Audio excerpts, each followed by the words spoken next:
Why did Josey Wales hate the state of Kansas, and how did he finally make peace with her?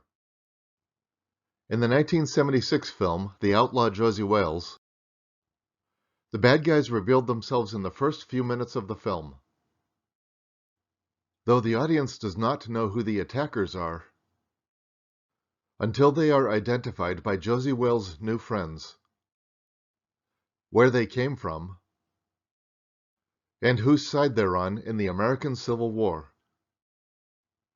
And so Josey Wales joins the Border Ruffians in the Kansas-Missouri Border War to fight the militia from Kansas. The 1950 film Kansas Raiders provides its own introduction to the conflict. There was a war-bred outlaw army of guerrillas, pillaging, burning, and killing for private gains. The most savage and merciless among the lawless tribes were the men who marched, raided, and killed under the ominous black flag of William Clarke Quantrill. Yes, they meant that black flag. And Quantrill's most violent lieutenant was Bloody Bill Anderson. The 1996 book, Quantrill's War, describes the two sides of the border war. The violence was not one-sided, particularly by the time Free Soilers, who opposed slavery, were in the majority. Organized bands of fanatical Kansans were embarked on their own campaigns of destruction and murder. The 2004 book Bushwhacker adds, "The soldiers in the anti-slavery militia were Kansas volunteers, many of which were ruffians, but now wore blue uniforms. Two of the most famous ruffian bands were the Jayhawkers, named for a mythical Irish bird, and the Redlegs, named for their maroon leggings." The Confederate heroes of Kansas Raiders did not think well of the Redlegs either, and even found a few of them hanging from a tree. Maybe hung by Josey Wales and Bloody Bill Anderson.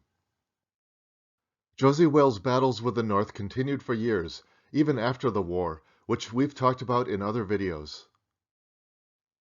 Fortunately for everyone involved, Wales made new friends and tried to leave the cycle of violence behind him. But Kansas was not finished with him, at least not in the film.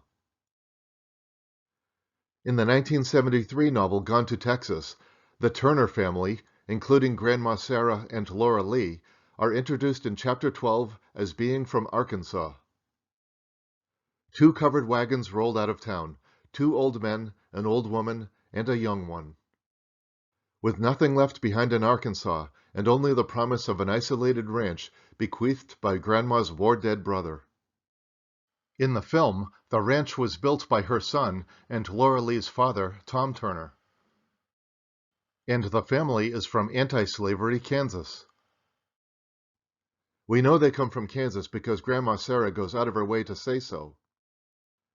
We're from Kansas, Jayhawkers, and proud of it. Plus, she has nothing but contempt for Missouri. And not just because some of them like to spit on the sidewalk. Here's a reminder from the book Quantrill's War. They came to be called Jayhawkers, whose savage leaders led the Jayhawkers on raids to kill and burn and steal, matching each attack and atrocity committed by the Missouri border ruffians with an outrage of their own. Arkansas was a slave state during the Civil War, so apparently the screenwriters changed the family's origin to the Free State of Kansas, which created a historical conflict with Josey Wales, who came from the slave state of Missouri, and participated in deadly raids on farms and towns in Kansas. The online biography of the fictional young lady who Josey Wales eventually marries reads, "Laura Lee was raised in Kansas, and her father was killed by border ruffians during the violence of Bleeding, Kansas. Border ruffians just like Josey Wales. On the day they meet, the Turner family sees Josey Wales and his friends kill Union soldiers. So it takes a great act of heroics to get them to want to travel with him. Even then, Grandma Sarah can't help criticizing the type of men who attacked her family during the war. She says he's from Missouri, where they're known to be killers of innocent men, women, and children. Later, in the fictional town of Santa Rio, Texas, Grandma Sarah tells Miss Rose about her own son. He was killed in the border war by Missouri ruffians, one of whom is listening to the whole conversation. He died a proud member of Senator Jim Lane's Redlegs. Jim Lane was a real politician during the border war who fought for Kansas, and who commanded the fictional slaughter of Confederate militia, which was in the film but not in the novel. Grandma Sarah says her son died fighting for the just cause. I'll assume she meant the just cause of anti-slavery, as opposed to the lost cause of the Confederacy. When Wales is soon forced to defend himself against a bounty hunter and kills the man, the Turner family looks on in shock. Is this one of the border ruffians who killed her son? Is her son one of the men who killed his family and burned his farm? Forgiveness and trust on both sides begins when they arrive at her son's ranch and begin to make a home of it. When Grandma Sarah thanks God for their blessings, she includes thanks for Josey Wales,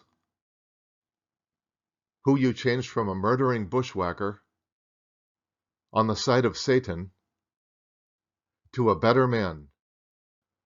Wales even compliments her son when describing how well the ranch is fortified against attacks.